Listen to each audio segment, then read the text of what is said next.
We are here today at the Sanders Brown Center on Aging on the campus of the University of Kentucky, where some of the researchers here are doing groundbreaking work in the fields of Alzheimer's disease and dementia. The Sanders Brown Center on Aging has been around for 40 years or more. The Center on Aging started a long time ago under the directorship of Bill Marks-Berry. He was a wonderful mentor, a wonderful director. He knew a lot about Alzheimer's disease. He was passionate about it, and he actually made a number of huge discoveries over the years. The strength in Sanders Brown is actually the insight or foresight, if you like, that our founding director, Dr. Marks-Berry, had when he first established the center, which was, we are not going to study people who already have dementia. We are going to study people who are aging well, and we are just going to watch whether or not they develop dementia. And then all of them are going to donate their brains so that we can study what not only goes wrong, but what goes right with aging in the brain. The answer to the trivia question of the place in the country where there are more people than any other place that are involved in clinical trials for Alzheimer's disease is right here at the University of Kentucky.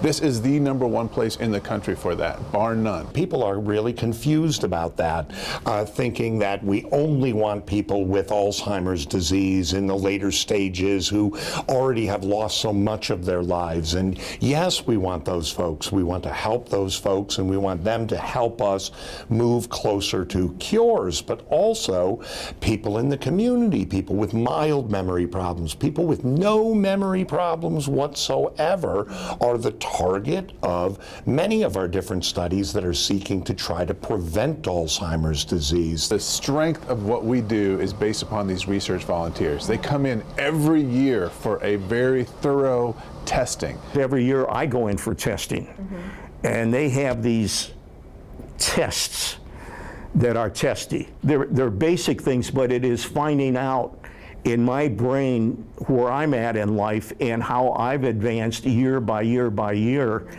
and I continue to do that, and will up to the day that I pass on from this world to wherever I'm going.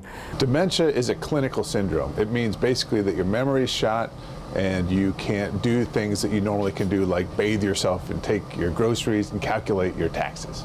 So that's dementia. Alzheimer's disease is a subtype of the diseases that causes dementia. And it turns out a lot of people that have dementia don't have Alzheimer's disease. And so we've been treating people as though they all have the same disease, but there are a lot of different diseases going on.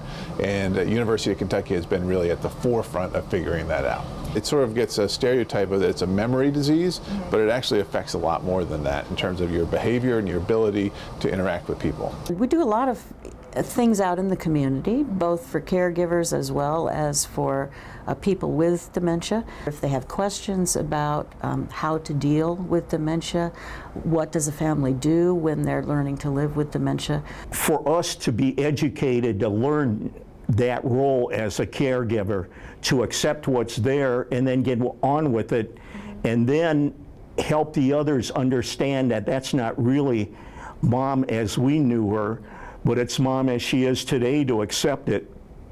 That's a tough role. What role do you foresee the Sanders Brown Center having on preventing and curing Alzheimer's disease? What's happening now is you're seeing around the country is people are turning around and saying, we need to study normal aging. We have been studying normal aging for 30 years. And so we're 30 years ahead. Someday we're going to find that cure, which we haven't yet, but that's the only way you can attack it. And up to this day, Sanders Brown has been the leader in that. The first place that people are going to get cures is going to be right here. This is the place where it's going to happen, and that's exciting. If you are interested in becoming a participant in the studies at the Sanders Brown Center on Aging, call the number on your screen. Any person of any cognitive level is encouraged to become a volunteer.